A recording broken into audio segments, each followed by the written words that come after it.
নদিয়ায় প্রাক্তন তৃণমূল পঞ্চায়েত সদস্যের বাড়ি ঘিরে বিক্ষোভ, কাটমানি ফেরতের দাবিতে বিক্ষোভ গ্রামবাসীদের। নদিয়ার দিগলকান্দি গ্রাম পঞ্চায়েতের ঘটনা। কাঠগড়ায় বাগডাঙ্গা নিরঞ্জন কলোনির প্রাক্তন পঞ্চায়েত সদস্য স্বপন মিত্র আবাস যোজনার টাকা আত্মসাতের অভিযোগ। প্রায় ৪৫ জনকে সরকারি ঘর পাইয়ে দেওয়ার নামে কাটমানি নেওয়ার অভিযোগ এই নদিয়ার প্রাক্তন তৃণমূল নেতার বিরুদ্ধে। প্রাক্তন তৃণমূল পঞ্চায়েত সদস্য তার বাড়ি ঘিরে রীতিমতো বিক্ষোভ প্রদর্শন করেন স্থানীয় বাসিন্দারা। সরকারি ঘর পাইয়ে দেওয়ার নামে কাটমানি নেওয়ার অভিযোগ তার বিরুদ্ধে। ওনার কাছেই বলো কি তোমাদের কি প্রবলেম, ওনার কাছেই বলো।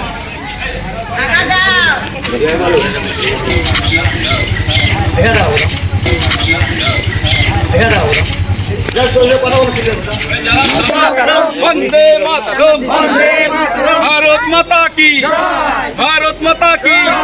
কাটমানির টাকা ফেরত দিতে হবে, মানুষের ঘরের টাকা খাত চলবে না, মানুষের ঘরের টাকা নিয়ে থাকা চলবে না, ঘরের টাকা ব্যাগ দিতে হবে, ঘরের টাকা ব্যাগ জনগণকে দিতে হবে, ঘরের টাকা ব্যাগ জনগণকে দিতে হবে।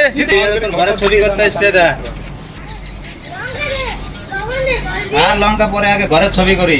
অভিযোগ আমাদের সরকারি ঘর দিয়েছে, ওইখান থেকে আমরা আমাদের কাছ থেকে ৪০,০০০ টাকা নিয়েছে। সেই টাকা আমরা এখন ঘর নেব না। আমরা বিক্ষোভ দেখাচ্ছি। আমরা এরকম ঘরের টাকা আমাদেরকে ঘর দিয়েছিল, সেই ঘরের টাকা ৪০,০০০ টাকা নিয়েছে।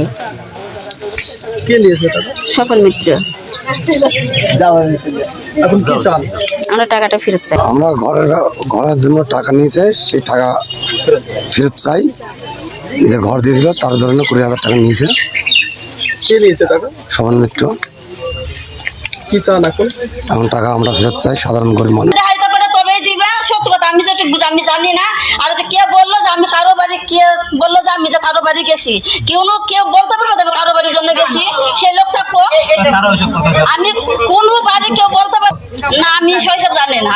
যে টাকার জিনিসে কোনো প্রমাণ আছে তাও আমি জানি না। আমি জানি না টাকা আছে, কেন প্রমাণ থাকবে না?